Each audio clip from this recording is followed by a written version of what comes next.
किसी की नजर मुझ पर पड़े ना पड़े, प्रभु की नजर का हुआ है असर। ओम शांति। 27 फरवरी 2025। बाबा के महावाक्य। मीठे बच्चे, सत का संग ज्ञान मार्ग में ही होता है। अभी तुम सत बाप के संग में बैठे हो। बाप की याद में रहना माना सत्संग करना। प्रश्न: सत्संग की आवश्यकता तुम बच्चों को अभी ही है, क्यों? उत्तर: क्योंकि तमो प्रधान आत्मा एक सत बाप, सत शिक्षक और सत गुरु के संग से ही सतो प्रधान अर्थात काले से गोरी बन सकती है। बिना सत्संग के निर्बल आत्मा बलवान नहीं बन सकती। बाप के संग से आत्मा में पवित्रता का बल आ जाता है। 21 जन्मों के लिए उसका बेड़ा पार हो जाता है। ओम शांति। बच्चे सत्संग में बैठे हो। इस सत के संग में कल्प कल्प संगम पर ही बच्चे बैठते हैं। दुनिया तो यह नहीं जानती कि सत का संग किसको कहा जाता है। सत्संग नाम यह अविनाशी चला आता है। भक्ति मार्ग में भी कहते हैं हम फलाने सत्संग में जाते हैं। अब वास्तव में भक्ति मार्ग में कोई सत्संग में जाते नहीं। सत्संग होता ही ज्ञान मार्ग में है। अब तुम सत के संग में बैठे हो। आत्माएं सत बाप के संग में बैठी हैं। और कोई जगह आत्माएं परमपिता परमात्मा के संग में नहीं बैठती। बाप को जानते नहीं। भल कहते हैं हम सत्संग में जाते हैं, परंतु वह देह अभिमान में आ जाते हैं। तुम देह अभिमान में नहीं आएंगे। तुम समझते हो हम आत्मा है, सत बाप के संग बैठे हैं। और कोई भी मनुष्य सत के संग में बैठ नहीं सकता। सत का संग यह नाम भी अभी ही है। सत का संग, इसका यथार्थ रीति अर्थ बाप बैठ समझाते हैं। तुम आत्माएं अब परमात्मा बाप जो सत्य है उनके साथ बैठे हो। यह सत बाप, सत टीचर, सत गुरु है। तो गोया तुम सत्संग में बैठे हो। फिर भल यहाँ व घर में बैठे हो, परंतु अपने को आत्मा समझ याद बाप को करते हो। हम आत्मा अब सत बाप को याद कर रहे हैं, अर्थात सत के संग में हैं।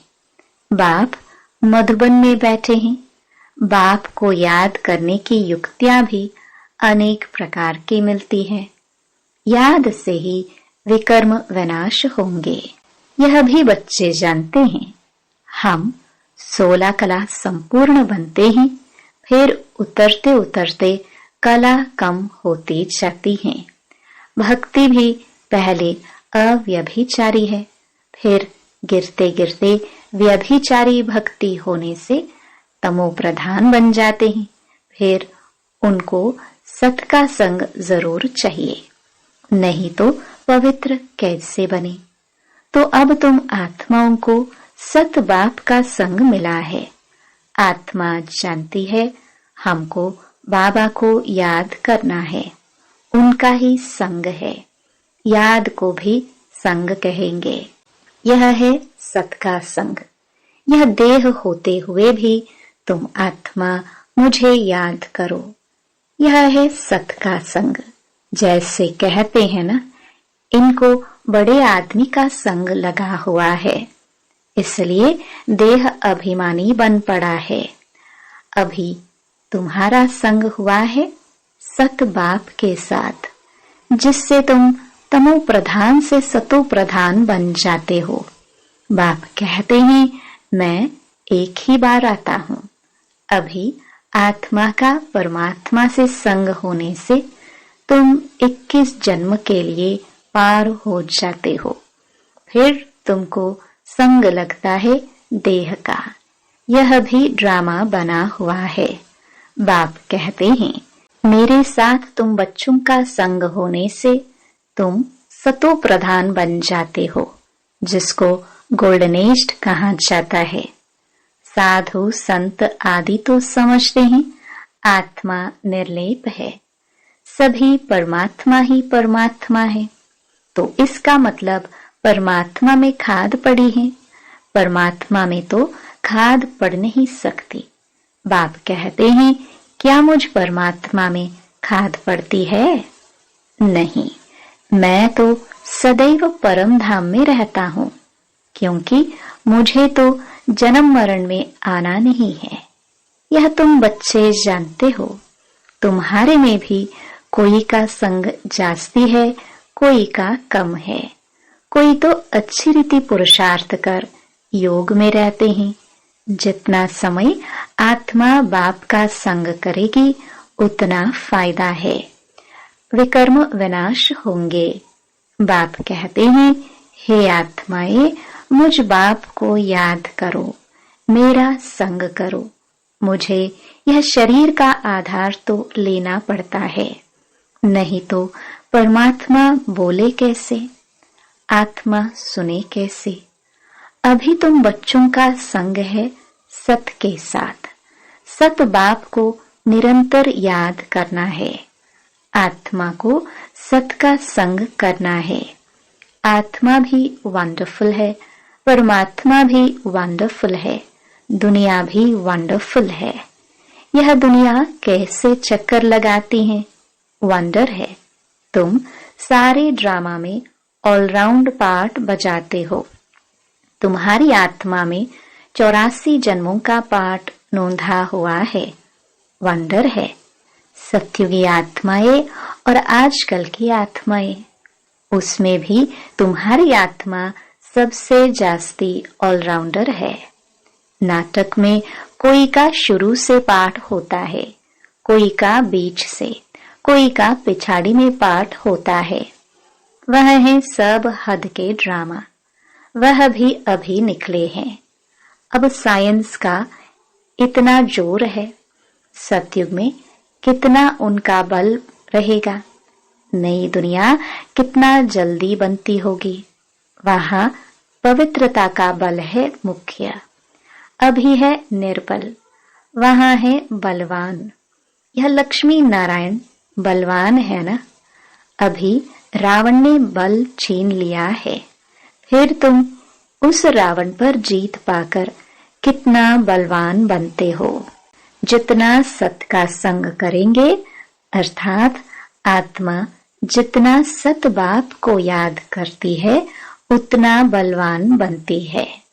पढ़ाई में भी बल तो मिलता है ना, तुमको भी बल मिलता है। सारे विश्व पर तुम हुक्म चलाते हो। आत्मा का सत के साथ योग संगम पर ही होता है। बाप कहते हैं, आत्मा को मेरा संग मिलने से आत्मा बहुत बलवान बन जाती है। बाप वर्ल्ड ऑलमाइटी अथॉरिटी है ना, उन द्वारा बल मिलता है। इसमें सब वेदों शास्त्रों के आदि मध्य अंत का ज्ञान आ जाता है। जैसे बाप ऑलमाइटी है, तुम भी ऑलमाइटी बनते हो। विश्व पर तुम राज्य करते हो, तुमसे कोई छीन नहीं सकता। तुमको मेरे द्वारा कितना बल मिलता है, इनको भी बल मिलता है। जितना बाप को याद करेंगे उतना बल मिलेगा। बाप और कोई तकलीफ नहीं देते हैं, सिर्फ याद करना है बस। 84 जन्मों का चक्र अब पूरा हुआ है, अब वापस जाना है। यह समझना कोई बड़ी बात नहीं है। जास्ती रेजगारी में जाने की तो दरकार नहीं है। बीज को जानने से समझ जाते हैं। इनसे यह सारा झाड़ ऐसे निकलता है। नक्शल में बुद्धि में आ जाता है। यह बड़ी विचित्र बातें हैं। भक्ति मार्ग में मनुष्य कितने धक्के खाते हैं, मेहनत करते हैं, मिलता कुछ भी नहीं। फिर भी बाप आकर तुमको विश्व का मालिक बनाते हैं। हम योग बल से विश्व का मालिक बनते हैं। यही पुरुषार्थ करना है। भारत का योग मशहूर है। योग से तुम्हारी आयु कितनी बड़ी हो जाती है। सत के संग से कितना फायदा होता है। आयु भी बड़ी और काया भी निरोगी बन जाती है। ये सब बातें तुम बच्चों की बुद्धि में ही बिठाई जाती है और कोई का भी सत के साथ संग नहीं है सिवाय तुम ब्राह्मणों के। तुम प्रजापिता ब्रह्मा की संतान हो, दादे पोत्रे हो, तो इतनी खुशी होनी चाहिए ना कि हम दादे पोत्रे हैं। वर्षा भी दादे से मिलता है। यही याद की यात्रा है। बुद्धि में यही सिमरन रहना चाहिए। उन सत्संगों में तो एक जगह जाकर बैठते हैं, यहाँ वह बात नहीं। ऐसे नहीं कि एक जगह बैठने से ही सत का संग होगा। नहीं, उठते बैठते चलते फिरते हम सत के संग में हैं। अगर उनको याद करते हैं तो, याद नहीं करते हैं तो देह अभिमान में है। देह तो असत चीज है ना। देह को सत नहीं कहेंगे। शरीर तो जड़ है, 5 तत्वों का बना हुआ। उनमें आत्मा नहीं होती तो चुरपुर ना हो। मनुष्य के शरीर की तो वैल्यू है नहीं और सबके शरीर की वैल्यू है। सौभाग्य तो आत्मा को मिलना है। मैं फलाना हूँ, आत्मा कहती है ना। बाप कहते हैं आत्मा कैसी हो गई है। अंडे कच मच सब खा जाती है। हर एक भस्मासुर है। अपने को आप ही भस्म करते हैं। कैसे? काम चिता पर बैठ हर एक अपने को भस्म कर रहे हैं तो भस्मासुर ठहरे ना। अभी तुम ज्ञान चिता पर बैठ देवता बनते हो। सारी दुनिया काम चिता पर बैठ भस्म हो गई है। तमो प्रधान काली हो गई है। बाप आते हैं बच्चों को काले से गोरा बनाने, तो बाप बच्चों को समझाते हैं देह अभिमान छोड़ अपने को आत्मा समझो। बच्चे स्कूल में पढ़ते हैं, फिर पढ़ाई तो घर में रहते भी बुद्धि में रहती है ना। यह भी तुम्हारी बुद्धि में रहनी चाहिए। यह है तुम्हारी स्टूडेंट लाइफ। एम ऑब्जेक्ट सामने खड़ी है। उठते बैठते चलते बुद्धि में यह नॉलेज रहनी चाहिए। यहाँ बच्चे आते हैं, रिफ्रेश होते हैं। युक्तियां समझाई जाती है कि ऐसे ऐसे समझाओ। दुनिया में ढेर के ढेर सत्संग होते हैं। कितने मनुष्य आकर इकट्ठे होते हैं। वास्तव में वह सत का संग तो है नहीं। सत का संग तो अभी तुम बच्चों को ही मिलता है। बाप ही आकर सत्युग स्थापन करते हैं। तुम मालिक बन जाते हो। देह अभिमान अथवा झूठे अभिमान से तुम गिर पड़ते हो और सत के संग से तुम छड़ जाते हो। आधा कल्प तुम प्रारब्ध भोगते हो। ऐसे नहीं कि वहां भी तुमको सत का संग है। नहीं, सत का संग और झूठ का संग तब कहते हैं जब दोनों हाजिर हैं।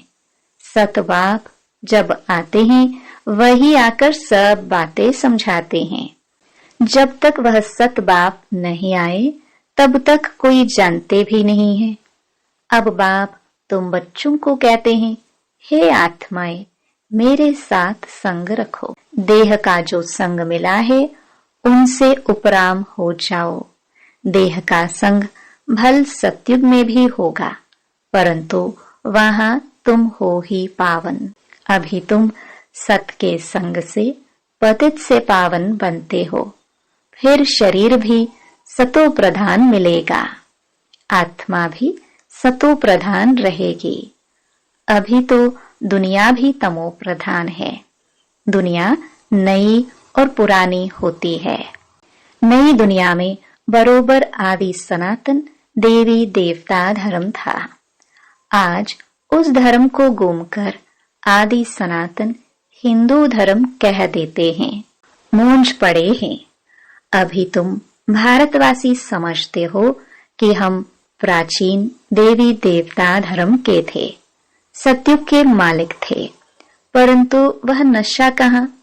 कल्प की आयु ही लंबी लिख दी है। सब बातें भूल गए हैं। इनका नाम ही है भूल भुलैया का खेल। अभी सत बाप द्वारा तुम सारी नॉलेज जानने से ऊंच पद पाते हो, फिर आधा कल्प बाद नीचे गिरते हो, क्योंकि रावण राज्य शुरू होता है। दुनिया पुरानी तो होगी ना। तुम समझते हो हम नई दुनिया के मालिक थे, अभी पुरानी दुनिया में हैं। कोई कोई को यह भी याद नहीं पड़ता है। बाबा हमको स्वर्गवासी बनाते हैं। आधा कल्प हम स्वर्गवासी रहेंगे, फिर आधा कल्प बाद नीचे गिरते हो, क्योंकि रावण राज्य शुरू होता है। दुनिया पुरानी तो होगी ना। तुम समझते हो बाबा हमको स्वर्गवासी बनाते हैं। आधा कल्प हम स्वर्गवासी रहेंगे, फिर नरकवासी बनेंगे।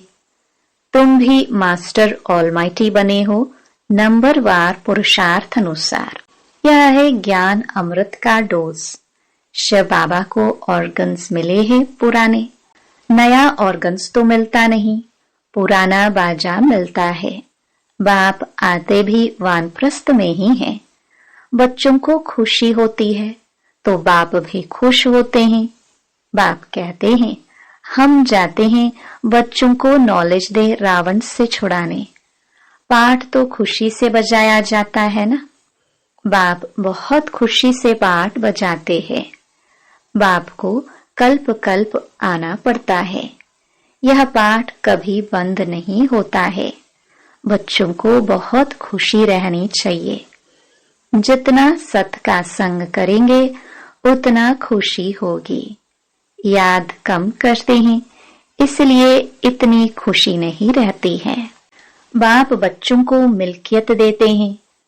जो बच्चे सच्चे दिल वाले हैं उन पर बाप का बहुत प्यार रहता है। सच्चे दिल पर साहिब राजी रहते हैं। अंदर बाहर जो सच्चे रहते हैं बाप के मददगार बनते हैं। सर्विस पर तत्पर रहते हैं, वही बाप को प्रिय लगते हैं। अपनी दिल से पूछना है, हम सच्ची सच्ची सर्विस करते हैं, सच्चे बाबा के साथ संग रखते हैं। अगर सत बाबा के साथ संग नहीं रखेंगे तो क्या गति होगी। बहुतों को रास्ता बताते रहेंगे तो ऊंच पद भी पाएंगे। सत बाप से हमने क्या वर्षा पाया है, अपने अंदर देखना है। यह तो जानते हैं नंबरवार हैं। कोई कितना वर्षा पाते हैं, कोई कितना पाते हैं। रात दिन का फर्क रहता है। अच्छा, मीठे मीठे सिखिलदे बच्चों प्रति मात पिता बाप दादा का याद प्यार और गुड मॉर्निंग। रूहानी बाप की रूहानी बच्चों को नमस्ते। धारणा के लिए मुख्य सार। पहला, तुम्हें जो इस देह का संग मिला है, इस संग से उपराम रहना है, सत के संग से पावन बनना है। दूसरा, इस स्टूडेंट लाइफ में चलते फिरते बुद्धि में नॉलेज घूमती रहे। एम ऑब्जेक्ट को सामने रख पुरुषार्थ करना है। सच्चे दिल से बाप का मददगार बनना है। वरदान, अव्यभिचारी और निर्विघ्न स्थिति द्वारा फर्स्ट जन्म की प्रारब्ध प्राप्त करने वाले समीप और समान भव। जो बच्चे यहाँ बाप के गुण और संस्कारों के समीप हैं, सर्व संबंधों से बाप के साथ का व समानता का अनुभव करते हैं, वही वहां रॉयल कुल में फर्स्ट जन्म के संबंध में समीप आते हैं। दूसरा, फर्स्ट में वही आएंगे जो आदि से अब तक अव्यभिचारी और निर्विघ्न रहे हैं। निर्विघ्न का अर्थ यह नहीं है कि विघ्न आए ही नहीं, लेकिन विघ्न विनाशक व विघ्नों के ऊपर सदा विजयी रहे। यह दोनों बातें यदि आदि से अंत तक ठीक है तो फर्स्ट जन्म में साथी बनेंगे। स्लोगन: साइलेंस की पावर से नेगेटिव को पॉजिटिव में परिवर्तन करो। अव्यक्त इशारे: एकांत प्रिय बनो, एकता और एकाग्रता को अपनाओ। एकांतवासी अर्थात सदा स्थूल एकांत के साथ साथ एक के अंत में रहना। एकाग्रता की शक्ति से किसी भी आत्मा का मैसेज उस आत्मा तक पहुंचा सकते हो। किसी भी आत्मा का आह्वान कर सकते हो।